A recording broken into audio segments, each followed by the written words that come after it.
ನ್ಯಾಯದ ನಡುಗಂಬದ ಮನೆಯಲ್ಲಿ ನಿಂತು ನ್ಯಾಯವಂತನಾಗಿ ನಾನೊಂದು ನಿರ್ಧಾರಕ್ಕೆ ಬಂದಿದ್ದೇನೆ.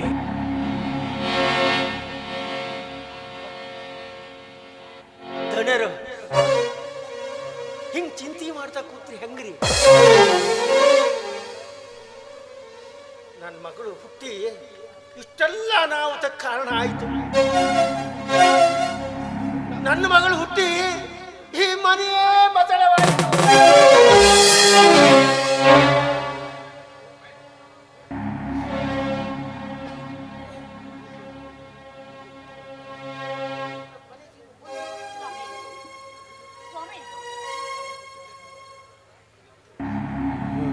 ಮೂರು ದಿವಸದಿಂದ ಹನಿ ನೀರು ಸಹಿತ ಬಾಯಿ ಹಾಕಿಲ್ಲ.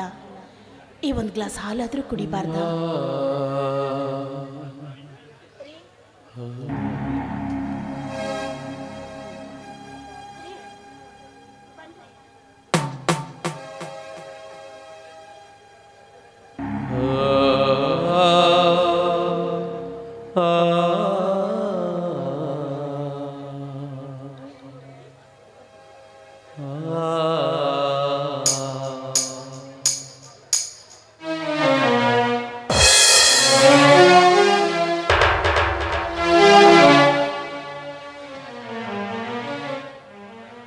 ರೀ, ಒಂದು ಗ್ಲಾಸ್ ಹಾಲಾದ್ರೂ ಕುಡೀರಿ.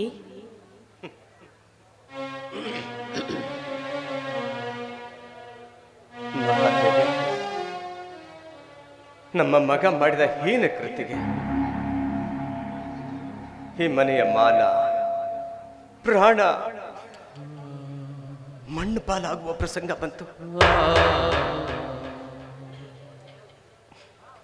ಪ್ರಾಣಕ್ಕಿಂತ ಹೆಚ್ಚಿಗೆ ಪ್ರೀತಿ ಮಾಡಿದ ಮಗಳ ಪ್ರಾಣನೇ ಬಲಿ ಕೊಟ್ಟು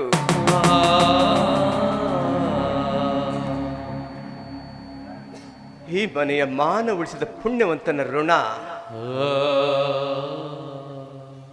ನಾವ್ಯಾವತ್ತು ಮರಿಬಾರದು ಮಹಾದೇವಿ, ಯಾವತ್ತೂ ಮರಿಬಾರದು.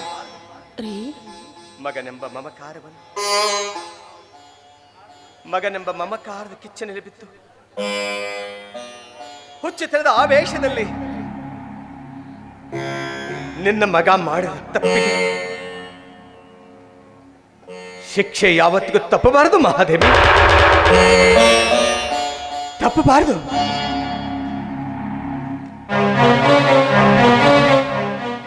ಅದಕ್ಕಾಗಿ ನ್ಯಾಯದ ನಡುಗಂಬದ ಮನೆಯಲ್ಲಿ ನಿಂತು ನ್ಯಾಯವಂತನಾಗಿ ನಾನೊಂದು ನಿರ್ಧಾರಕ್ಕೆ ಬಂದಿದ್ದೇನೆ. ನನ್ನ ಮಗನ ವಿಚಾರದಲ್ಲಿ ಅದು ಯಾವ ತೀರ್ಮಾನ ತಗೊಂಡಿದ್ದೀರಾ ಮಹಾದೇವಿ? ನಾನು ಕೇಳೋ ಮಾತಿಗೆ ನೀನ್ ಬರೀ ಉತ್ತರ ಕೊಡ್ಬೇಕಷ್ಟೇ, ಮರಳಿ ಪ್ರಶ್ನೆ ಮಾಡಬೇಡ. ನಾನು ನಿನಗೆ ಏನಾಗಬೇಕು? ನನಗೆ ತಾಳಿ ಕಟ್ಟಿದ ದೇವರು, ನನ್ನ ಆರಾಧ್ಯ ದೈವ. ಹೌದಲ್ವೇ? ಹಾಗಾದರೆ ಗಂಡನ ಆಜ್ಞೆಯನ್ನು ಪಾಲಿಸುವುದು ಸತಿಯಾದವಳ ಧರ್ಮ, ಅದು ಅವಳ ಕರ್ತವ್ಯ. ಸರಿ, ಹಾಗಿದ್ರೆ ನಾನೀಗ ನಿನ್ನ ಹತ್ರ ಒಂದು ಮಾತು ಕೇಳ್ತೀನಿ,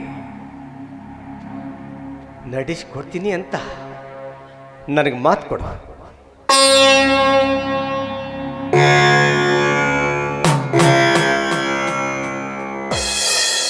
ಮಾತಿನ ಮರ್ಮವನ್ನರಿಯದೆ ವಚನ ಕೊಟ್ಟು ವಚನ ಭ್ರಷ್ಟಳಾಗುವುದಕ್ಕಿಂತ ಮಾತಿನ ಮರ್ಮವೇನೆಂದರಿಯುವುದು ಒಳಿತಲ್ಲವೇ ಸ್ವಾಮಿ? ಯಾಕೆ? ಪತಿ ಆಜ್ಞೆಯನ್ನು ಪಾಲಿಸುವುದು ಸತಿಯಾದವಳ ಧರ್ಮ ಅಂತ ಈ ಕ್ಷಣ ಇದೀಗ ತಾನೇ ನಿನ್ನ ಬಾಯಿಂದಲೇ ಹೇಳಿದ ನಿನಗೆ ಈಗ ನನ್ನ ಮಾತಿನ ಅಂತರಂಗವನ್ನು ತಿಳಿದುಕೊಳ್ಳುವ ಅವಶ್ಯಕತೆ ನಿನಗಿಲ್ಲ. ನನ್ನ ಮಾತು ನಡೆಸಿಕೊಡ್ತೀವೋ ಇಲ್ವೋ ಅಷ್ಟೇ ಹೇಳು. ಹೆತ್ತವರ ಮೇಲೆ ಆಣೆ ಮಾಡಿ ಹೇಳ್ತೀನಿ, ನಿಮಗೆ ಕೊಡುವ ಮಾತನ್ನ ನಡೆಸಿ ಕೊಡ್ತೀನಿ ಅಂತ ನಿಮ್ಮ ಪಾದ ಮುಟ್ಟಿ ಪ್ರಮಾಣ ಮಾಡ್ತೀನಿ ಅಂತ.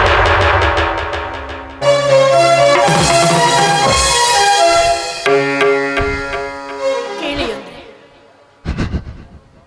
ಮಹಾದೇವಿ, ಸತಿ ಧರ್ಮದ ಭಕ್ತಿಯಲ್ಲಿ ಈ ಪತಿ ಕುಡಿಯಲು ತಂದಿರುವ ಹಾಲಿನ ಅವಶ್ಯಕತೆ ಇಂದು ನನಗಿಲ್ಲ. ಈ ಹಾಲನ್ನ ನಿತ್ಯ 10 ಗಂಟೆಗೆ ನಿನ್ನ ಕೈಯಾರೆ ಕುಡಿಯುವ ನಿನ್ನ ಮಗ ಮಹಾಂತೇಶ ಕುಡಿಬೇಕು.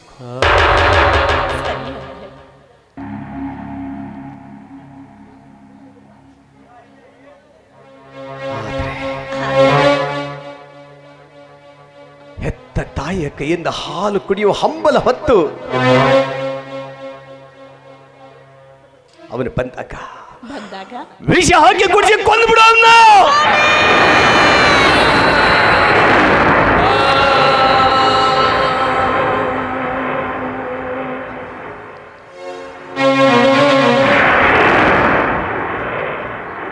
ನನ್ನ ಮಗನಿಗೆ ವಿಷ ಹಾಕಬೇಕೇ? ಇಲ್ಲ ಇಲ್ಲ, ಇದು ನನ್ನಿಂದ ಸಾಧ್ಯವಿಲ್ಲ ಅಂದ್ರೆ ಸಾಧ್ಯವಿಲ್ಲ.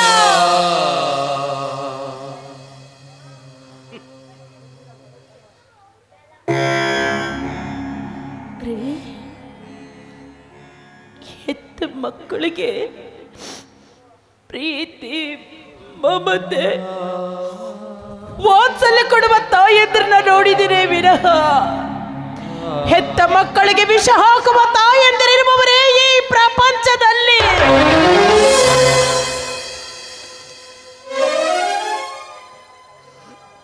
ನಿನ್ನ ಹೆತ್ತ ಕರುಳಿನ ಸಂಕಟ ನನಗೆ ಗೊತ್ತಾಗುತ್ತೆ.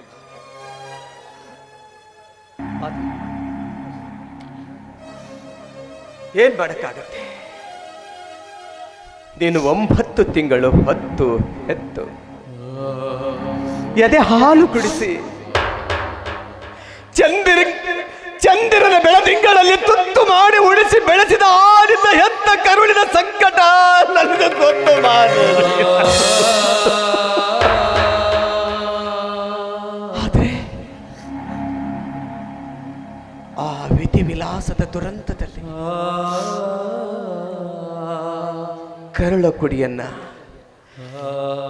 ಕೈಯಾರೆ ಕತ್ತರಿಸಬೇಕು ಅಂತ ಆ ಬ್ರಹ್ಮ ನಮ್ಮ ಹಣೆ ಬರಹದಲ್ಲಿ ಬರೆದಿರುವಾಗ ತಪ್ಪಿಸಲು ಯಾರಿಂದಲೂ ಸಾಧ್ಯವಿಲ್ಲ ಮಹಾದೇವಿ, ಯಾರಿಂದಲೂ ಸಾಧ್ಯವಿಲ್ಲ. ಏನಂದೆ ನೀನು? ಮಗನನ್ನು ಬಲಿ ಪಡೆದ ಉದಾಹರಣೆ ಕೇಳ್ತಾ ಇದೀಯ ನನ್ನ? ಉದಾಹರಣೆ ಉಂಟು ಮಹಾದೇವಿ, ಉದಾಹರಣೆ ಬೇಕಾದಷ್ಟು ಉಂಟು. ಸಿರಿಯಾಳನ ಸತಿ ಚಂದ್ರಮತಿ ಪತಿಯ ಆಜ್ಞೆಗೆ ಕಟ್ಟು ಬಿದ್ದು ತನ್ನ ಮಗನನ್ನೇ ಕತ್ತರಿಸಿ ಹಾಕಲಿಲ್ಲವೇ? ಬಾಲಚಂದ್ರನ ಸತಿ ಅನಸೂಯ ಪತಿಯ ಮಾತಿಗೆ, ಪತಿಯ ಆಜ್ಞೆಯನ್ನು ಮೀರದೆ ತನ್ನ ಕರುಳಿನ ಕುಡಿಯನ್ನೇ ಬಲಿ ತೆಗೆದುಕೊಳ್ಳಲಿಲ್ಲವೇ? ಮಹಾದೇವಿ, ಈ ಪುರಾಣ ಪುಣ್ಯ ಕಥೆಗಳಲ್ಲಿ ಸಾವಿರಾರು ಉದಾಹರಣೆಗಳು ಉಂಟು ಮಹಾದೇವಿ. ನಾವು ಕೇವಲ ಹುಳು ಮಾನವರು ಮಹಾದೇವಿ. ಮಾನವಂತರ ಮನೆತನಕ್ಕೆ ಆ ಮನೆತನದ ಲಕ್ಷಣ ಅಂದ್ರೆ ಪ್ರಾಣ ಹೋದ್ರೂ ಮಾನ ಬೇಕು ಅಂತ ಹೇಳಿದ ಆ ಯಾಳಿಗೆ ಕವಿಗಳ ಮಾತುಗಳನ್ನ ನೀನು ಮರ್ತು ಬಿಟ್ಟಿಯೇನೆ ಮಹಾದೇವಿ.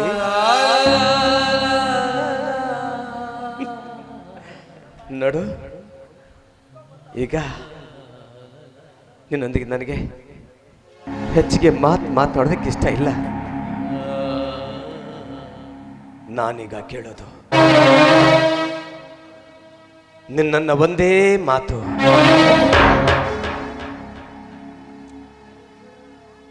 ನಿನಗೆ ಮಗ ಬೇಕು, ಮಾಂಗಲ್ಯ ಬೇಕು.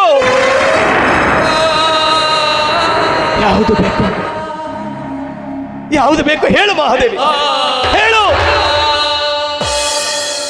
ರೀ, ನೀವು ನನ್ನ ಮಗ, ನನ್ನೆರಡು ಕಣ್ಣುಗಳಿದ್ದಾಗೆ.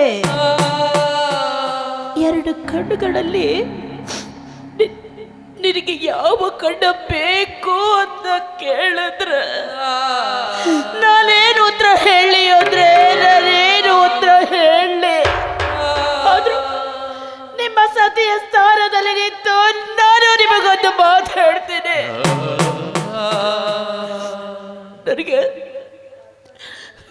ನನಗೆ ನಿನಗೆ ಮಗ ಹೋದರೂ ಮಾಂಗಲ್ಯ ಬೇಕು. ಮಗ ಹೋದರೂ ಮಾಂಗಲ್ಯ ಬೇಕು. ಮಗ ಹೋದರೂ ಮಾಂಗಲ್ಯ ಬೇಕು. ಮಹಾದೇವಿ, ನನ್ನ ಸತಿಯಾಗಿದ್ದಕ್ಕೂ ಸಾರ್ಥಕ ಆಯ್ತು ಮಹಾದೇವಿ. ಸತ್ಯವಾದ ಮಾತನ್ನೇ ಹೇಳಿದೆ ನೀನು ಮಹಾದೇವಿ. ಈಗ ಸಮಯ 10 ಗಂಟೆ. ನನ್ನ ಮುತ್ತಿನ ಮಗ ಮಹಾಂತೇಶ ಹಾಲು ಕುಡಿಯುವ ಹಬ್ಬಲ ಹೊತ್ತು ನಿನ್ನ ಒಡಲಲ್ಲಿ ಆಡಲು ಬರುವುದು. ಅವನು ಬಂದಾಗ ಅವನು ಕುಡಿಯುವ ಹಾಲಿನಲ್ಲಿ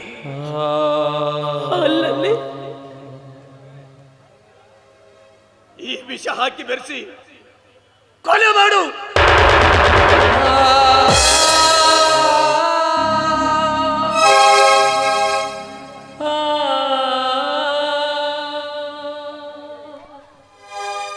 ಹೊತ್ತು ಮುಳುಗುವುದರೊಳಗಾಗಿ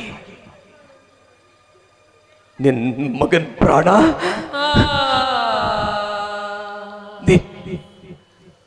ಪಡಿಲೇಬೇಕು. ಅದಾಗದೆ ಹೋದ್ರೆ ನಿನ್ನ ಕೊರಳಲ್ಲಿರುವ ಈ ಮಾಂಗಲ್ಯ, ಈ ನಿನ್ನ ಕೊರಳಿಗೆ ಮಾಂಗಲ್ಯ ಕಟ್ಟಿದ ನಾನು ಜೀವ ಸಹಿತ ಉಳಿಯೋದಿಲ್ಲ.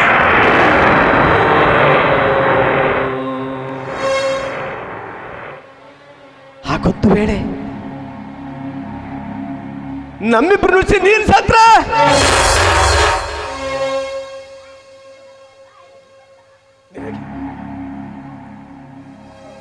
ನಿನಗೆ ನನ್ನ ಆಣೆ ಆಗಿದೆ.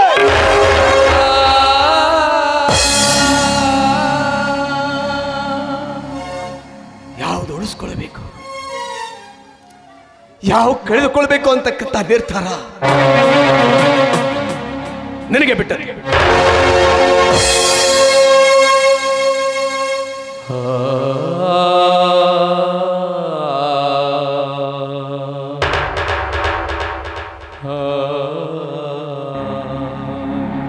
ಮಹಾದೇವಿ, ನಾನು ಮರಳಿ ಮನೆಗೆ ಬರೋದ್ರೊಳಗಾಗಿ ಮನೆಯಲ್ಲಿ ನಮ್ಮ ಮಗನ ಪ್ರಾಣ ಇರಬಾರ್ದು.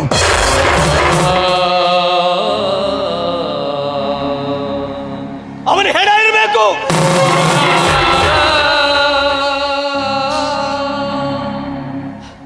ಅದಾಗದೆ ಹೋದ್ರೆ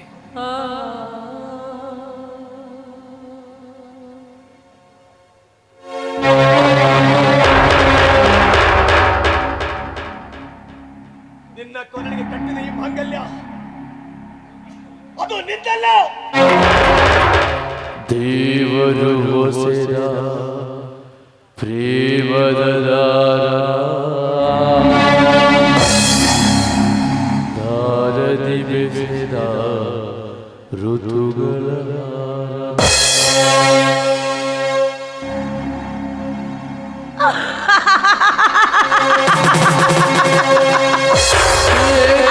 ಜೊತೆಗೆ ಪ್ರೇಮದ ಪಯಣ ಮುಗಿಯಲು ಮುತ್ತಿನ ಹಾರದ ಸವನ. ಬ್ರಹ್ಮ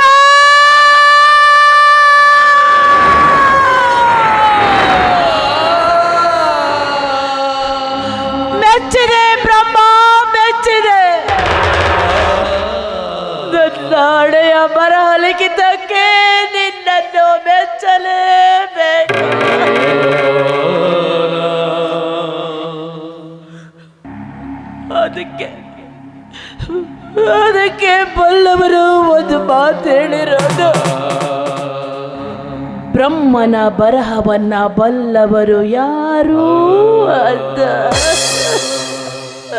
ಅಯ್ಯೋ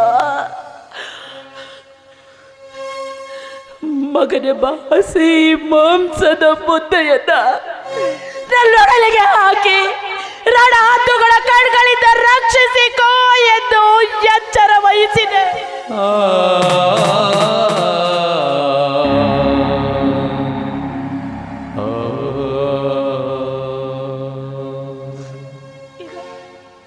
ನನ್ನನ್ನೇ ಹಸಿದ ಹುಲಿಯನ್ನಾಗಿಸಿ ಹಸಿ ಮಾಂಸವನ್ನ ತಿನ್ನುವ ಹಾಗೆ ಮಾಡಿದೆ. ಹಸಿ ಮಾಂಸ ತಿನ್ನಲು ಹೋದರೆ ಅದು ವಿಷ ಎಂಬುವುದು ನಾನರಿಯೆ. ತಿನ್ನದೆ ಹೋದರೆ ನರಕಕ್ಕೆ ದಾರಿ ಎಂದು ಕಟ್ಟಾದ್ನೆ. ಯಾವುದನ್ನ ಒಪ್ಪಿಕೊಳ್ಳಲಿ, ಯಾವುದನ್ನ ತಿರಸ್ಕರಿಸಲಿ.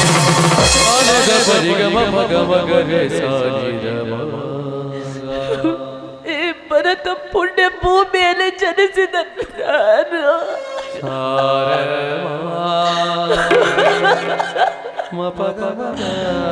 ಪಾಪದ ಮುಕುಟವನ್ನು ಧರಿಸಿಕೊಳ್ಳಲೆ. ಅಯ್ಯೋ ಇಲ್ಲ ಇಲ್ಲ, ನಾನು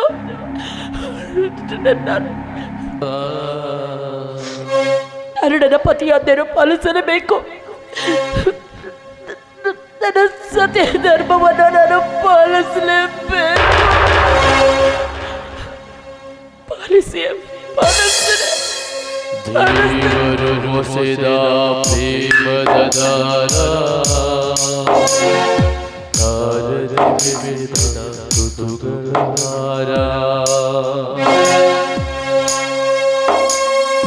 ಋತುಗಳ ಜೊತೆಗೆ ಪ್ರೇಮದ ಪಯಣ ಮುಗಿಯದು ಮುತ್ತಿನ ಹಾರದ ಗಮನ. ಹೇ ದೇವರೇ, ನೀನು ಗೆದ್ದಿದ್ದೆ ನಿಜವಾದರೆ, ನೀನು ಭಕ್ತರನ್ನು ಕಾಪಾಡುವುದು ಸಾಧ್ಯವೇ ಆಗಿದ್ದರೆ, ನನ್ನ ಕಂದನಿಗಾಗಿ ಈ ಹಾಲಿನಲ್ಲಿ ಬೆರೆತ ವಿಷ ಅಮೃತವಾಗಬಾರದೆ.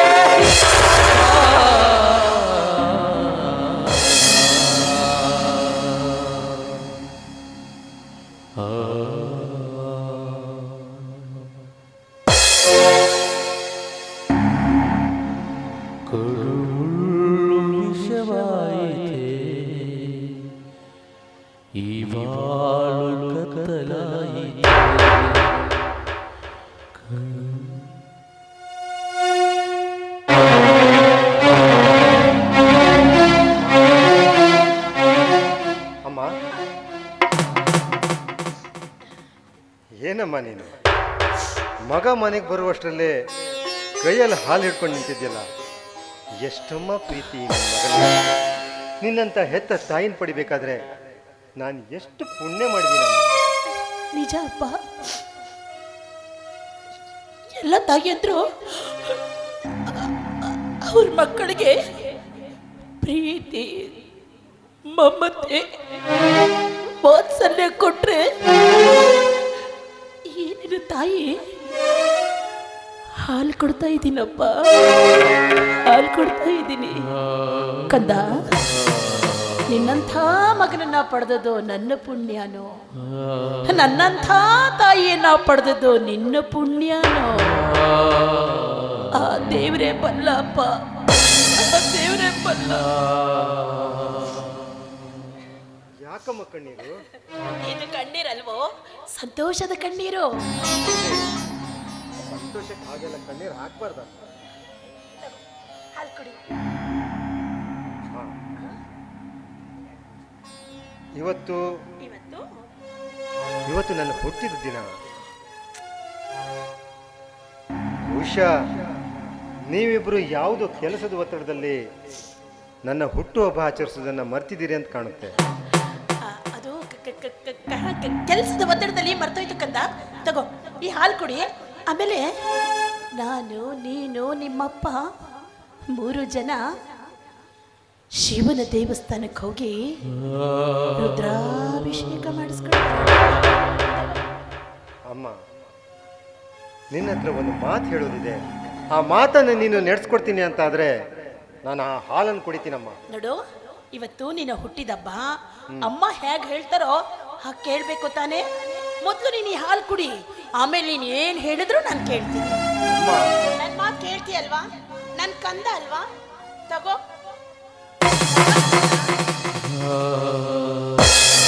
ನನ್ನ ಮಾತು ನಡೆಸ್ಕೊಡ್ತೀಯ ತಾನೆ?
ಅಮ್ಮ, ಹೇಳಪ್ಪ.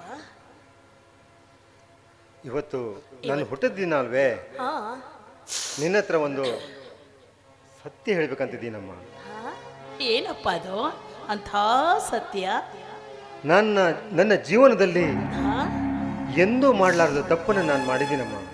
ನನ್ನ ಮಗ ತಪ್ಪು ಮಾಡೋದ? ಏನಪ್ಪ ಅಂಥ ತಪ್ಪು ಮಾಡಿದೀಯಾ? ಮಕ್ಕಳು ಮಾಡಿದಂಥ ತಪ್ಪನ್ನ ಈ ಜಗತ್ತಿನಲ್ಲಿ ಯಾರು ಕ್ಷಮಿಸ್ದ, ತಾಯಿ ಕ್ಷಮಿಸ್ತಾಳ ಅನ್ನೋ ನಂಬಿಕೆ ನನ್ನಲ್ಲಿ ಇದೆಯಮ್ಮ.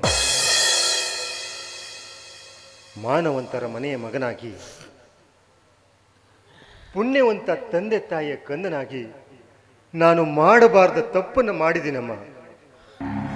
ಇವತ್ತು ಇವತ್ತು ನಾನು ನಿನ್ನ ಹತ್ರ ಸತ್ಯ ಹೇಳ್ತೀನಮ್ಮ. ನಮ್ಮನ್ನೇ ನಂಬಿದ ಒಂದು ಬಡ ಕುಟುಂಬದ ಹೆಣ್ಣಿನ ಮಾನಭಂಗ ಮಾಡಿದ್ದೀನಮ್ಮ. ನಾನು ಮಾಡಿದ ತಪ್ಪಿಗೆ ಅವಳು ಆತ್ಮಹತ್ಯೆ ಮಾಡ್ಕೊಂಡು ಸತ್ತೋದ್ಲಮ್ಮ. ಆದ್ರೆ ಆದ್ರೆ ಅವಳ ಸಾವಿಗೆ ನಾನೇ ಕಾರಣ ಅಂತ ಯಾರಿಗೂ ಗೊತ್ತಿಲ್ಲಮ್ಮ.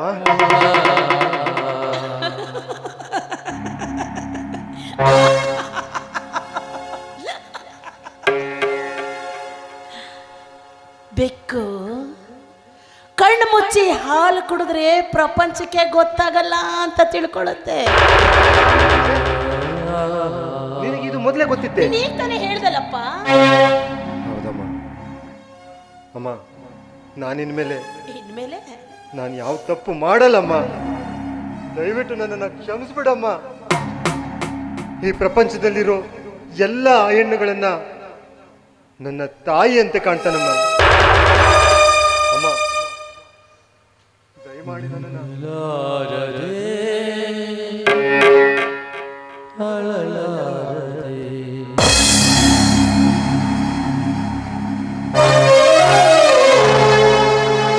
ನಿನ್ನ ಕ್ಷಮಿಸೋ ಅಧಿಕಾರನ ನಾನು ಕಳ್ಕೊಂಡಿದ್ದೀನಪ್ಪ. ನನಗೆ ನಿನ್ನ ತಾಯಿಯಾಗಿ ನಿಂತಿಲ್ಲವೋ, ನಿನ್ನ ಪಾಲಿನ ಮೃತ್ಯು ದೇವತೆಯಾಗಿ ನಿಂತಿದ್ದೀನಿ. ನಿನ್ನ ವಿಚಾರ ನಿಮ್ಮ ತಂದೆಯವ್ರಿಗೆ ಗೊತ್ತಾಗಿದೆಯಪ್ಪ. ಅವರು ಆಜ್ಞೆ ಮಾಡಿ ಹೋಗಿದಾರೋ. ಏನಂತ? ನೀರು ಕುಡಿಯೋ ಹಾಲಲ್ಲಿ ವಿಷ ಬೆರೆಸಿ ಕೊಂದು ಹಾಕು ಅಂತ. ಕೊನೆಗೂ ಹೆತ್ತವಳ ಹಾಲು ವಿಷವಾಯಿತು. ಹೆತ್ತವಳ ಹಾಲು ವಿಷವಾಯಿತು.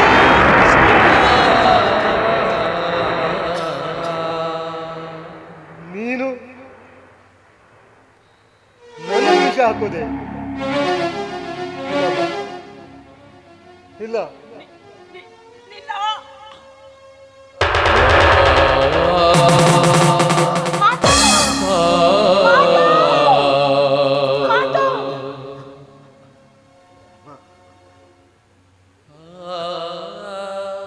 ನನ್ನ ಕ್ಷಮಿಸ್ತೀಯಲ್ಲಮ್ಮ?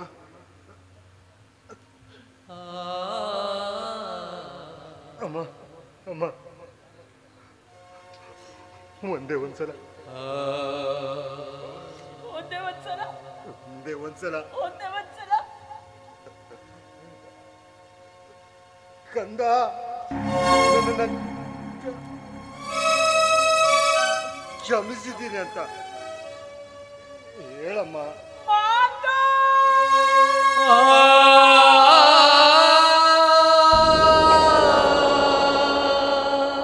ಮಾತು! ಮಾತು! ಮಾತು! ಮಾತು! ಮಾತು! ಇಲ್ಲೋಡು ಇಲ್ಲೋಡು ಕ್ಷಮಿಸ್ತೀಯಲ್ಲಮ್ಮ? ನನ್ನನ್ನು ಕ್ಷಮಿಸ್ತೀಯಲ್ಲಮ್ಮ?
ತಪ್ಪು ಮಾಡಿದ್ರು ತಾಯಿಯಾದವಳು ಅದನ್ನ ಹೊಟ್ಟೆಲ್ ಹಾಕೊಂಡು ಕ್ಷಮಿಸ್ತಾಳೆ.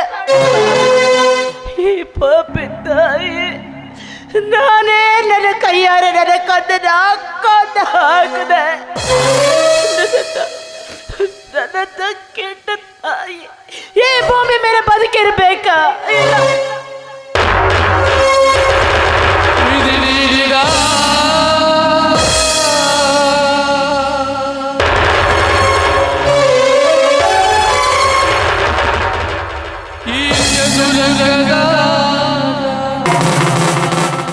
ಪಲ್ಲವರು ಒಂದು ಮಾತು ಹೇಳಿದ್ದಾರೆ, ಬ್ರಹ್ಮ ಬರಿಬೇಕಾದ ಹಣೆ ಬರಹವನ್ನ ಬಹುಶಃ ತಾಯಿ ಏನಾದ್ರೂ ಬರೆದಿದ್ರೆ ಮಗನಿಗೆ ವಿಷ ಹಾಕುವಂತ ನನ್ನಂತ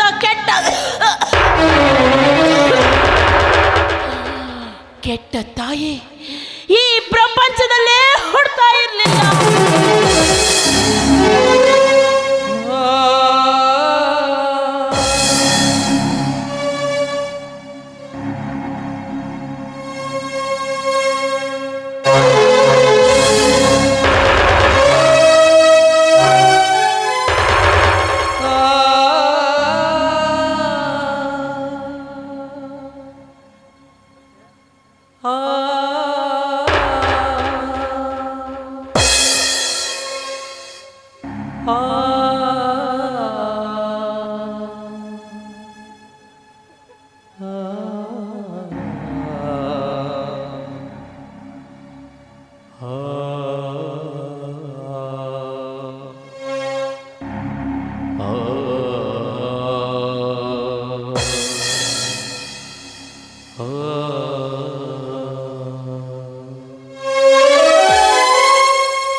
ನನ್ನ ಮನೆಯ ನಂದ ದೀಪ ನಂದಿ ಹೋಯಿತು.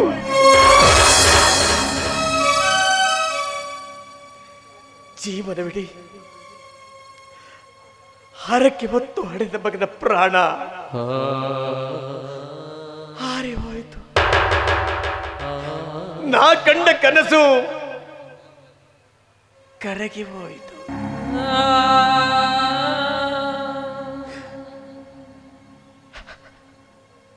ಕರಗಿ ಹೋಯಿತು. ಮಹಾದೇವಿ, ಮಹಾದೇವಿ, ಯಾಕೆ ಮೌನವಾಗಿ ನಿಂತಿರುವೆ? ನಾನಿಷ್ಟು ಮಾತಾಡ್ತಾ ಇದ್ದೀನಿ, ಮಾತಾಡು.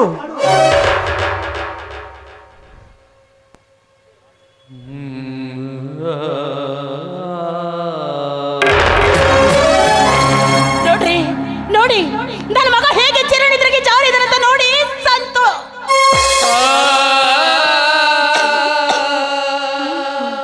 ನೋಡಿ ಸಂತೋಷ ಪಡಿ. ಹೆತ್ತ ಮಗನಿಗೆ ವಿಷ ಹಾಕಬೇಕಾದ್ರೆ ಈ ಕರುಳು ಅದೆಷ್ಟು ಸಕ್ಟ ಪಡ್ತು ಅಂತ ಗೊತ್ತೇನ್ರಿ? ಅಯ್ಯೋ,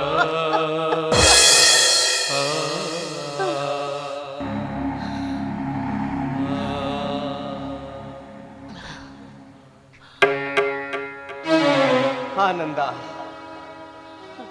ಸಂತೋಷ ಬಿರುಗಾಳಿಗೆ ಸಿಕ್ಕಿ ತರಗೆಲೆಗಳಂತೆ ಹಾರಿ ಹೋಯಿತು. ಮಾದೇವಿ, ಹಾರಿ ಹೋಯಿತು. ನಾ ಕಂಡ ಕನಸು ನಮ್ಮೀರ್ವರ ಕಣ್ಣೀರಿನಲ್ಲೇ ಕರಗಿ ಹೋಯಿತು.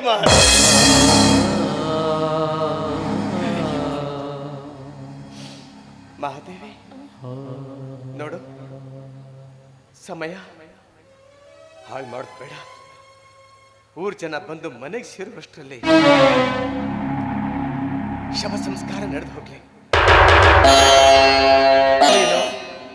ಇಲ್ಲೇ ಇರು, ನಾನು ಶವ ಸಂಸ್ಕಾರದ ವ್ಯವಸ್ಥೆ ಮಾಡ್ತೀನಿ.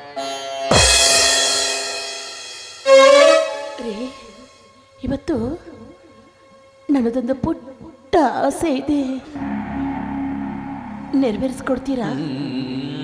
ನನಗೆ ನಿಮ್ಮ ಕಾಲಿಗೆ ಬಿದ್ದು ಆಶೀರ್ವಾದ ತಗೋಬೇಕು ಅಂತ ಆಸೆ ಆಗಿದೆ ರೀ. ದೀರ್ಘ ಸುಮಂಗಲಿಯಾಗಿ ಹೋಗು ಅಂತ ಆಶೀರ್ವಾದ ಮಾಡ್ತೀರಾ?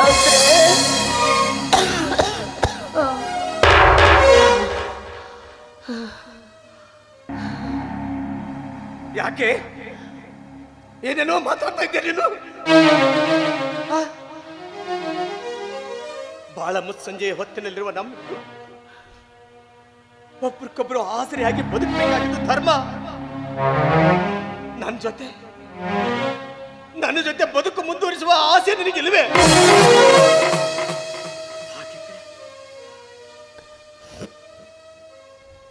ನಾನು ಮಾಡಿರೋ ಈ ಕೃತಿ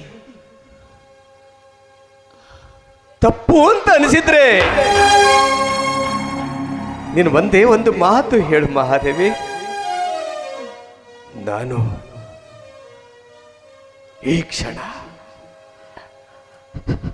ವಿಷ ಕುಡಿದು ಸತ್ತು ಹೋಗ್ಬಿಡ್ತೀನಿ. ನ್ಯಾಯ, ನೀತಿ, ಧರ್ಮನೇ ನಿಮ್ಮ ಉಸಿರು ಅಂತ ನಂಬುದವರು ನೀವು. ಮಾನವಂತರ ಮನೆತನದಲ್ಲಿ ಹುಟ್ಟಿದವರು ನೀವು. ನಿಮ್ಮಂಥವರ ಬಾಯಿಂದ ಇಂಥ ಮಾತು ಬರಬಾರ್ದು. ನಿಮ್ಮ ನನಗೇನಾದ್ರೂ ಇನ್ನೊಂದು ಜನ್ಮ ಅನ್ನೋದು ಇತ್ತು ಅಂದ್ರೆ ನೀವೇ ನನ್ನ ಗಂಡರಾಗಿ ಬರಬೇಕು. ಅಂದ್ರೆ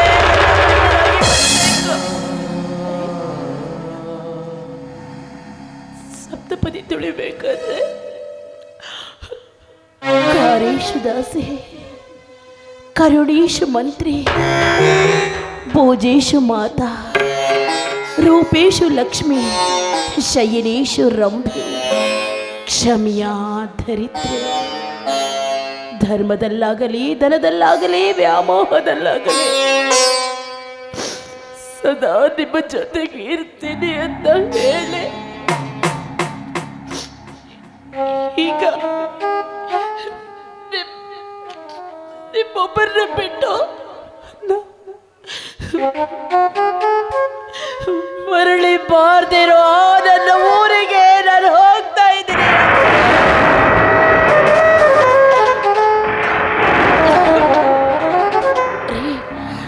ನನ್ನ ಮಗನಿಗೆ ಕುಡಿಸಿ ಉಳಿದ ಅರ್ಧ ಹಾಲನ್ನ ಅಲ್ಲ ನಾನು ಕೊಳೆದು ಬಿಟ್ಟಿದ್ದೀನಿ.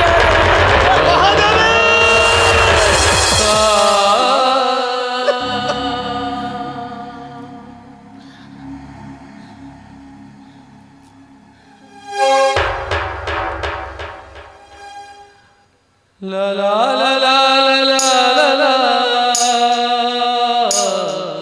la la la la la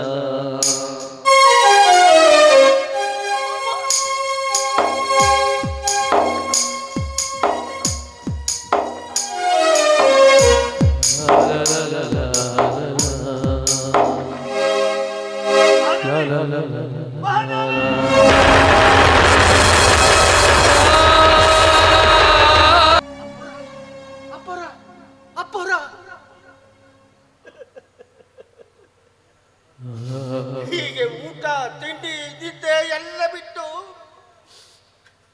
ಮಾನವಂತರ ಮನೆತನದ ನ್ಯಾಯಾಧೀಶರನ್ನು ನೋಡಲಿಕ್ಕೆ ನನ್ನ ಕಣ್ಣಿಂದ ಸಾಧ್ಯವಿಲ್ಲ.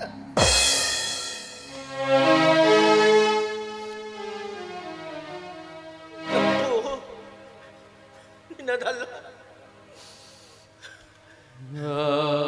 ಯಾಕೆ ಹೀಗೆ ಚಿಂತೆ ಮಾಡ್ತಾ ಕೂತಿದ್ದೀರಿ ದಣಿ? ಚಿಂತೆ ಮಾಡ್ತಾ ಕೂತಿದ್ದೀರಿ ದಣಿ. ನನ್ನ ಮಗಳು ಹುಟ್ಲಿಲ್ಲ ಅಂತಂದ್ರೆ ಇಂದ ಅನಾಹುತ ನಡೀತಾ ಇರ್ಲಿಲ್ಲ.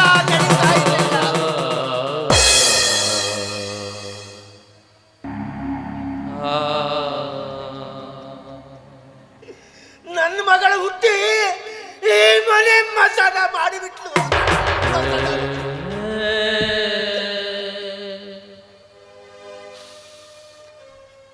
ರುದ್ರ, ಯಾರ ಸಾವಿಗೂ ಯಾರ ಜನನವೂ ಕಾರಣವಲ್ಲ, ಯಾರ ಜನನಕ್ಕೂ ಯಾರ ಸಾವು ಕಾರಣವಲ್ಲ. ರುದ್ರ,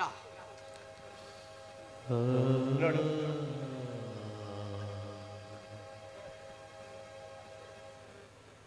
ನೀನು ಅನ್ನ ಬೆಕ್ಕಿದ ಮನೆಯ ಋಣ ತೀರಿಸಿದ ಋಣವಂತ. ಹಾಗಾಗಿ ಒಂದು ನಿಮಿಷ ನಿಲ್ಲು.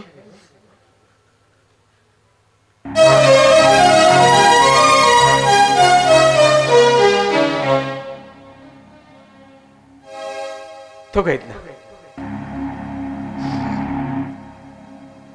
ಏನ್ ದಣಿ ಇದು? ಏನು? ರುದ್ರ, ಈ ಮನೆ ಆಸ್ತಿ ಅಂತಸ್ತು ಎಲ್ಲವನ್ನೂ ನಿನ್ನ ಹೆಸರಿಗೆ ಬರೆದಿದ್ದೀನಿ. ಇನ್ಮೇಲೆ ನಾನು ಕಾಶಿಗೋ ಕಲ್ಯಾಣಕ್ಕೋ ಹಿಮಾಲಯಕ್ಕೋ ಯಾತ್ರೆಗೆ ಹೋಗ್ತೀನಿ. ಈ ಮನೆಯ ಸಂಪೂರ್ಣ ಜವಾಬ್ದಾರಿ ನಿಂದು ರುದ್ರ, ನಿಂದು. ಆದರೆ ಯಾವುದೇ ಕಾರಣಕ್ಕೂ ಈ ಮನೆಯಲ್ಲಿ ಮಾನ ಹೋಗುವಂತ ಕೆಲಸ ಆಗ್ಬಾರ್ದು. ಹಾಗೊಂದು ವೇಳೆ ಅಂತಹ ಪ್ರಸಂಗ ಬಂದ್ರೆ ನಿನ್ನ ಪ್ರಾಣ ಕೊಟ್ಟಾದ್ರೂ ಈ ಮನೆ ಮಾನ ಕಾಪಾಡಬೇಕು. ನೀನು ಕಾಪಾಡ್ತೀಯ ಅನ್ನುವ ಭರವಸೆ ನನಗಿದೆ ರುದ್ರ. ಹಾಗಾಗಿಯೇ ಎಲ್ಲ ಕಾರ್ಯ ಮಾಡಿದ್ದು. ನೋಡು, ಈ ಕಾಗದ ಪತ್ರ ಇಟ್ಕೊಂಡು ಆದಷ್ಟು ಬೇಗ ಹೋಗಿ ಊರಿನ ಎಲ್ಲಾ ಜನರ ಕರೆದುಕೊಂಡು ಬಂದ್ಬಿಡು. ಅವರ ಸಮ್ಮುಖದಲ್ಲಿ ನೀನೇ ಈ ಮನೆ ಯಜಮಾನ ಅಂತ ಹೇಳಿ ಎಲ್ಲರಿಗೂ ವಂದಿಸಿ ನಾನು ಹೊರಟು ಹೋಗ್ತೀನಿ. ರುದ್ರ, ಹೋಗು. ನಾನು ಅಷ್ಟು ಯೋಗ್ಯನಾದನಿ.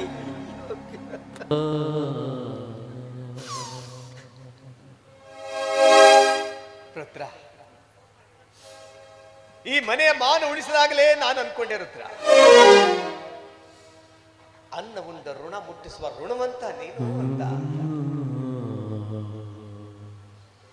ನನಗೆ ಆತ್ಮವಿಶ್ವಾಸವಿದೆ, ನೀನು ಇದೆಲ್ಲವನ್ನು ನಿಭಾಯಿಸ್ತೀಯ. ಆದಷ್ಟು ಬೇಗ ಹೋಗಿ ಜನನ್ನ ಕರ್ಕೊಂಡು ಬಾ. ನಮ್ಮೂರ ನ್ಯಾಯ ದೇವರು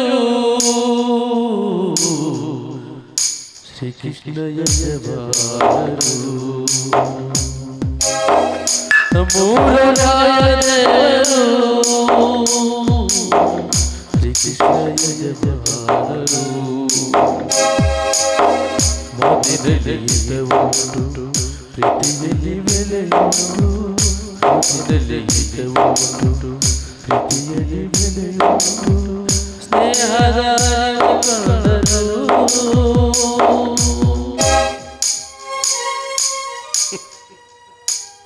ಪರಮಾತ್ಮ,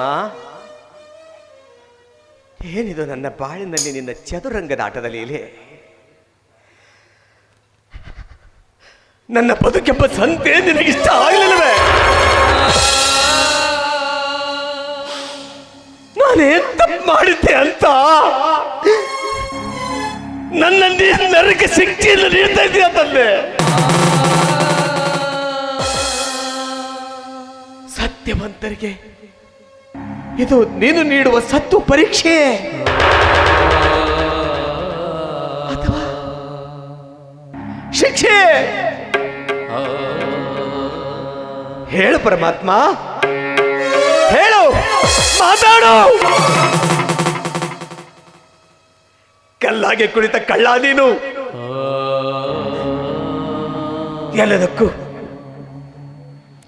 ಎಲ್ಲದಕ್ಕೂ ನಮ್ಮನ್ನೇ ಹೊಣೆಗಾರನಾಗಿ ಮಾಡಿ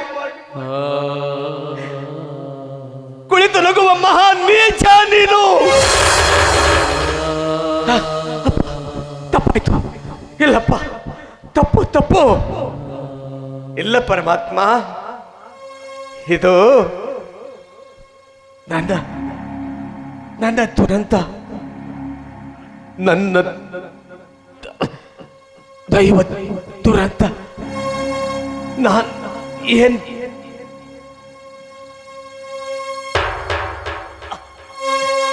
ನಾನೇನ್ ಪಡೆದು ಬಂದಿದ್ನೋ ಅದನ್ನ ಇಲ್ಲೇ ಅನುಭವಿಸ್ಲೇಬೇಕು.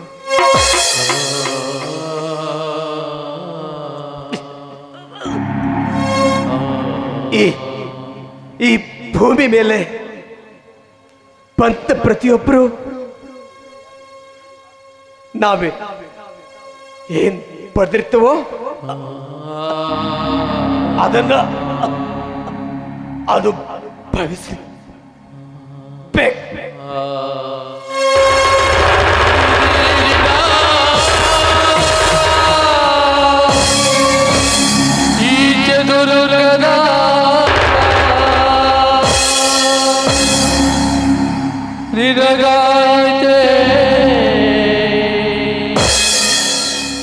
ಸಹಿಸಲಾರದ ತಾಪ.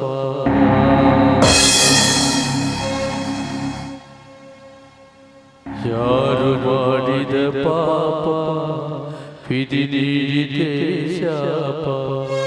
ಯಾರು ಮಾಡಿದ ಪಾಪ ವಿಧಿ ನೀಡಿದೆ ಶಾಪ. ಆರಿತೆ ಈ ಮನೆಯ ನಂದಾದೀಪ.